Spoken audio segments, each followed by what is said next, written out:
It can be hard when your friend and someone you like start a relationship together.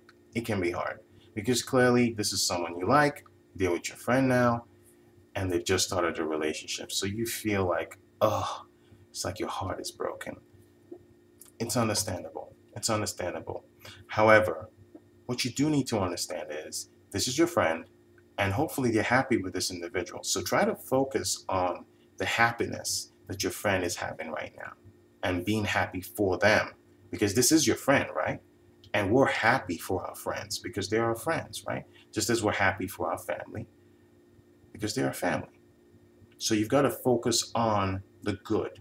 Focus on the happiness your friend has now as opposed to your desire to be with the person that your friend is with and has just started a relationship with.